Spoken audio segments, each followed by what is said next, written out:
Good afternoon, everybody. Welcome to Eureka Springs channel, and I'm Melody Purdy, your host, and you're joining us for our Eureka People Chat, which we do every Wednesday. We try to do it every Wednesday. Sometimes we have scheduling problems with all the people that are here in Eureka Springs. It's a very busy season here in Eureka Springs, and I'm here today to bring you a little bit of an update about an organization, a church here in Eureka Springs, First United Methodist Church in Eureka Springs has been serving our community for many, many years. And I wanted to bring you an update about one of the services that they're doing as part of their ministry here in Eureka Springs. And I've invited Reverend Blake Lassiter to join us today to give us an update. So if you guys will welcome Blake to the screen. Hi, Blake. Good evening. How are you doing? I'm good. I am so glad that you joined us today. I know that you are a busy man. You've got a lot going on at the United Methodist Church. So many things that you guys are doing for our community. For those that are watching who may not be aware about the ministry that you have called Answering the Call, would you take just a second or two to tell people about what that is? So, Answering the Call is a ministry we created to respond to the beginning of the pandemic, to try to keep people fed when they were quarantined or if they were sick. We've delivered currently almost 80,000 prepackaged frozen meals to date, and we've driven tens of thousands of miles delivering these meals. We've done this in different phases. The first phase was to help people that were quarantined when we were basically quarantined. And then phase two became about kids during the summer. Phase three were about people that were getting sick in the fall.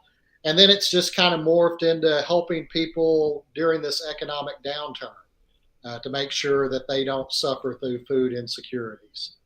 So we've been doing this now for 2 years.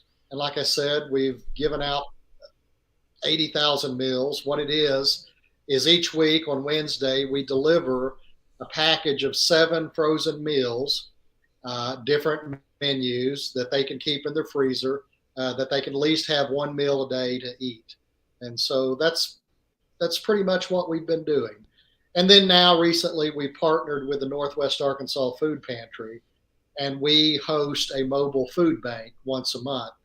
And what that is the Northwest Arkansas Food Bank brings out a truck, and they will drop a box of fresh produce, a box of frozen meat, and a box of dry goods that we hand out to people that come into the line.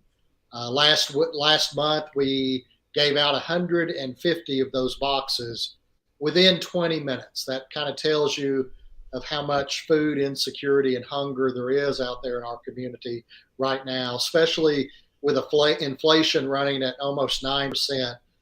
People are having a hard time stretching that paycheck, making ends meet. And this is just a small way we can help our friends and neighbors in our community be able to survive, be able to make it through the week. Well, the service itself has really brought to light a lot of things that a lot of us were really not aware. I mean, it was kind of shocking during COVID to discover so many people were already dealing with lack of food in their homes. What do you feel like is one of the greatest barriers that you're seeing from people in order to access food? Are people not able to sign up for stamps? Are these people already on food stamps?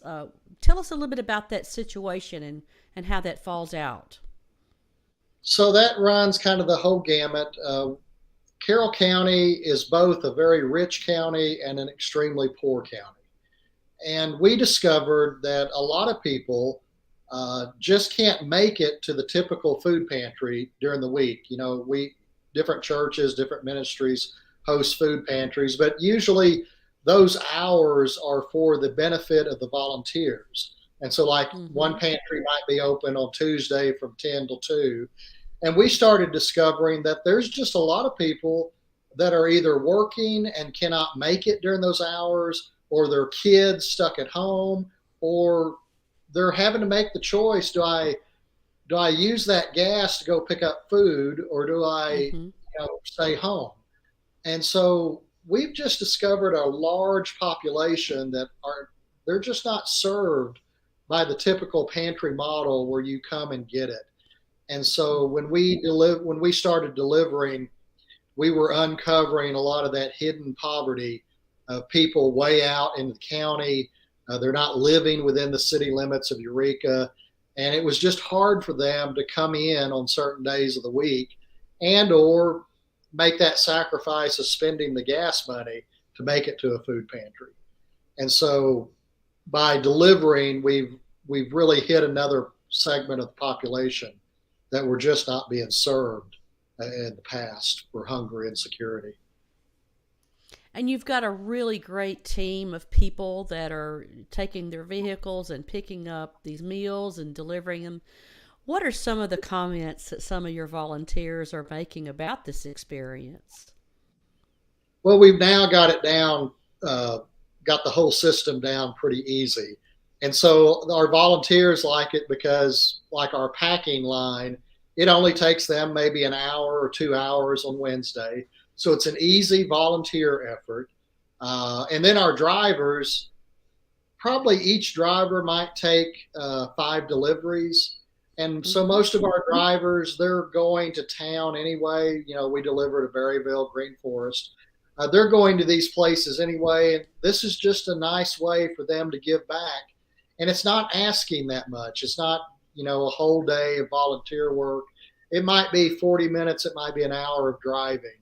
And they're going to Walmart anyway. So they're in Berryville and they can do these drops. So our volunteers are great. We've got a great number of them because it's the way we've set it up. It's just an easy way to give back to the community. It's not asking a lot of time, a lot of effort. We do most of the hard work for them, so they're delivering or packing. Well, do you anticipate this to be an ongoing effort that the church is going to continue? It doesn't sound like the needs are going away. It just sounds like they're getting bigger. How are you able to keep this funded? And tell me a little bit about how this works financially for the church to take this on.